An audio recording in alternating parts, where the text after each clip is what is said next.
Hey there, superhero enthusiasts. Ready to dive into the electrifying world of Iron Man 2?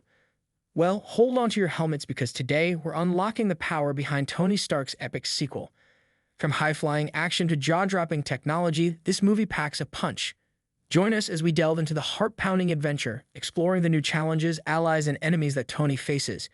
Get ready to witness the sparks fly and the suits soar as we unravel the secrets of Iron Man 2. Don't miss out on this thrilling ride through the power-packed world of Tony Stark. He should have the fame that Tony Stark is enjoying. But Anton tells him to ignore the garbage. All Anton can give Ivan is his knowledge. Ivan takes a blueprint that has his father's name on it and also the name of Howard Stark, Tony Stark's father. Ivan then sets about recreating the arc reactor and begins building his own weaponized suit. Tony Stark has become a champion for world peace thanks to the Iron Man suit and has practically solved the issue of world peace, or so he claims.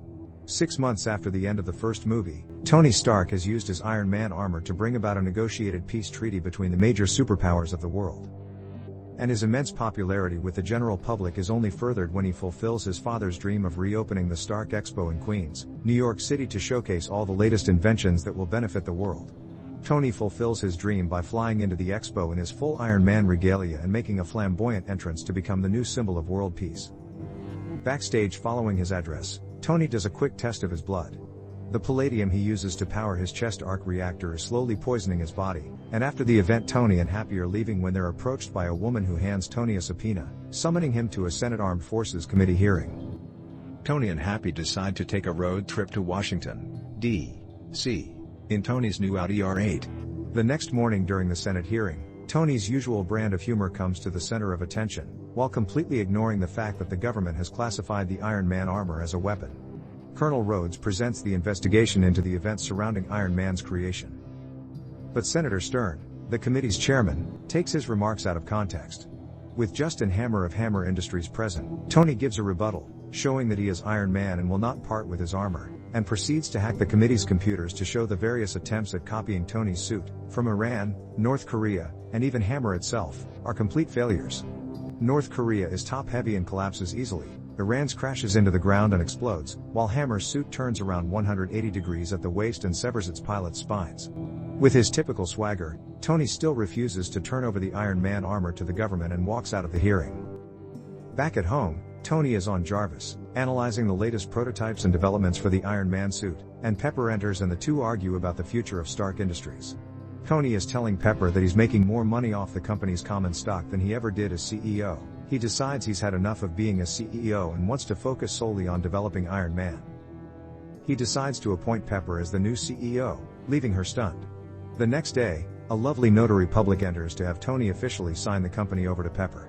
Tony is undergoing fighting training with Happy and performs an illegal move on him, getting it confused with MMA.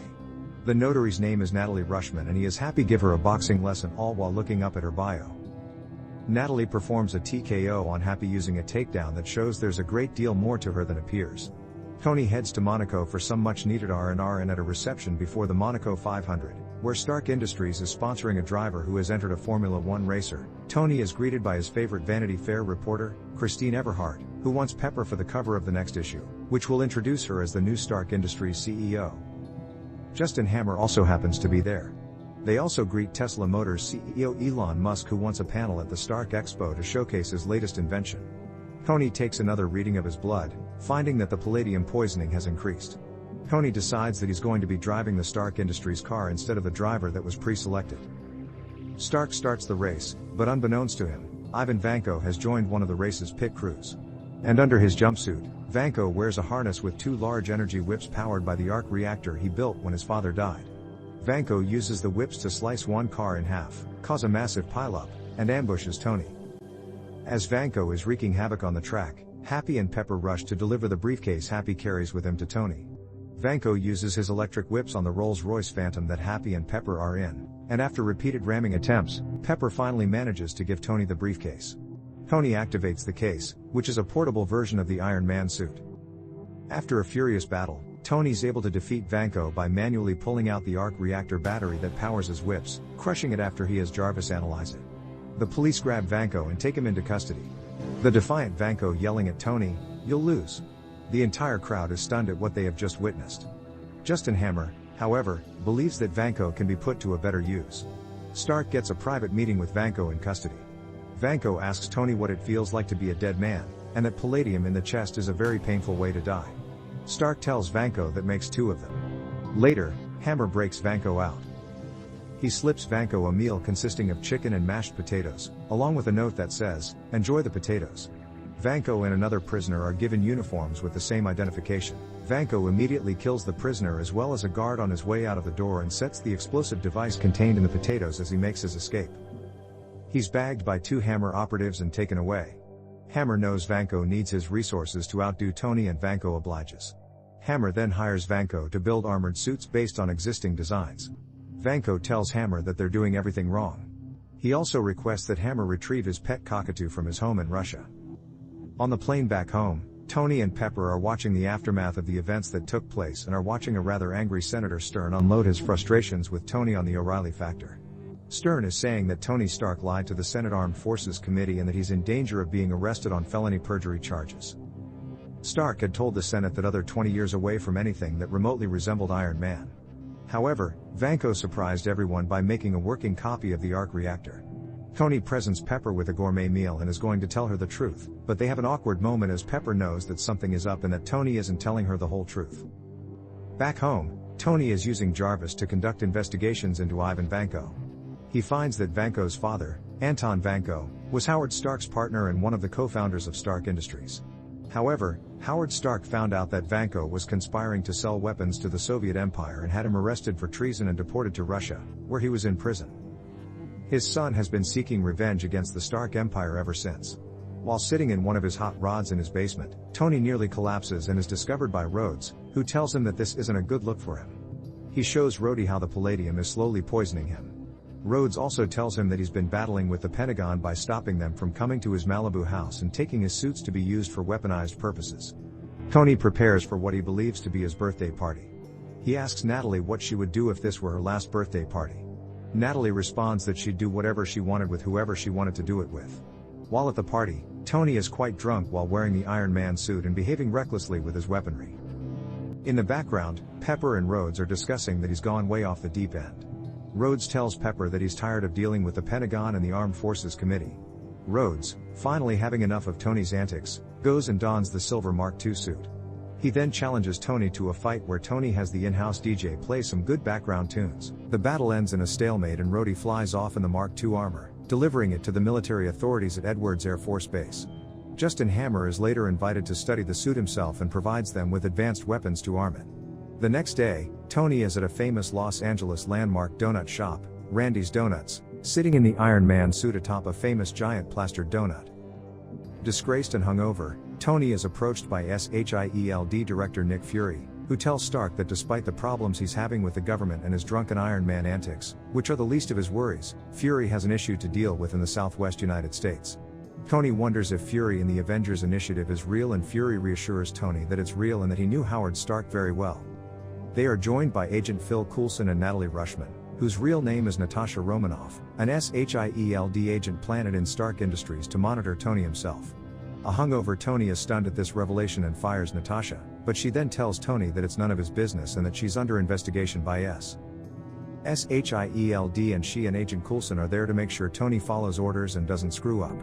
Fury and Natasha both mention Tony's palladium poisoning. Tony replies that he's investigated and tested every known element and every permutation of them with no success. Natasha injects Tony with a serum that slows the symptoms of his palladium poisoning significantly, giving him time to find an alternate element to keep him alive. In the meantime, Tony will be confined to his Malibu home. Fury tells Tony some more details about Anton Vanko's relationship with Howard Stark, and provides Tony with a chest of his father's old artifacts that can hopefully be used to find a cure for his condition. Tony resists further attempts from S.H.I.E.L.D. interference, but Agent Coulson reassures Tony that he's not going anywhere until Tony finds the answers that he's seeking about his condition. Reviewing the film reels in the chest, Stark discovers a message from his father that leads him to the original 1974 diorama of the Stark Expo. He retrieves the diorama from his old office, now occupied by Pepper, and tries to reconcile with her. In reality, the diorama is a disguised diagram for the atomic structure of a new element that Howard couldn't produce at this time, but Tony may be able to do with his advanced knowledge of modern technology. Stark performs a radical alteration of his home workshop and hand builds a small particle accelerator with the aid of his computer system Jarvis. Stark synthesizes this new element, creating a new triangular chest arc reactor that cures his poisoning and is much more powerful than Stark's earlier versions. Just before Tony completes the particle acceleration, Coulson tells him that he's free to go and that S.H.I.E.L.D has reassigned him to another case in New Mexico. At Hammer Industries, Vanko has radically changed the design of Hammer suits, and they are now automated drones. Despite what Vanko considers improvements, Hammer's displeased and imprisons Vanko in a small room with 2 guards while he takes the drones to the Stark Expo. Hammer unveils his new military drones, captained by Rhodes in a heavily weaponized version of the confiscated Mark II armor. Unfortunately, it is soon discovered that Vanko has pre-programmed the drones, giving himself complete control. He also has control of Rhodes' new armor, and Stark arrives just as they go on the attack. As Stark battles these remote-controlled enemies and tries to evade Rhodes, Happy, Hogan, and Romanoff race to Hammer's Queen's facility to stop Vanko. When they arrive, they fight their way through Hammer's security guards. Happy is pleased, as he took one of them down, but is slightly flustered when he sees that Romanoff has taken down at least a half a dozen in a short time. Vanko has already departed for the expo in a new armored suit, an updated version of the harness he used when he attacked Tony and Monaco. Back at the Stark Expo, just as Hammer has finished his presentation, the drones attack the standing room and they begin to flee. Stark chases after the drones and engages them while Agent Romanoff and Pepper have Justin Hammer arrested for harboring the fugitive Vanko. Natasha is able to find Rhodes' control of his armor again so that he and Stark can fight the rest of the drones together. The 2 armored allies combine their powers and successfully destroy all the drones. Vanko then lands in the area wearing a greatly updated armored suit with improved plasma energy whips. After a grueling battle, Stark has an idea for he and Rhodes to use a trick from their earlier battle during Stark's birthday party, firing their energy repulsors to collide and create the same explosion with Vanko caught in the middle. The maneuver takes Vanko down, but Vanko's armor and drones are revealed to have been equipped with self-destruct charges. As they begin to explode, Stark races to save Pepper, rescuing her at the last moment. After landing on a roof, she quits her CEO position and she finally gives Tony a kiss, and both find Rhodes sitting a few meters away. Tony finally tells Pepper the truth about his heart, upsetting her greatly, and Stark tells Rhodes to leave. But Rhodes then claims he was there first, and they should get their own roof, after Stark tries to defend himself. At a debriefing, Fury informs Stark that while Stark is unsuitable for the Avengers Initiative, S.H.I.E.L.D wants Stark as a consultant. Stark agrees on the condition that Senator Stern personally present him and Rhodes with their medals for bravery. However, Senator Stern is less than amused when he presents Tony with his medal. In the post-credits scene, S.H.I.E.L.D agent Coulson is seen driving to a remote impact crater in the New Mexico desert. He informs Fury over the phone that they've found it. In the crater is Mjolnir, the hammer of Thor.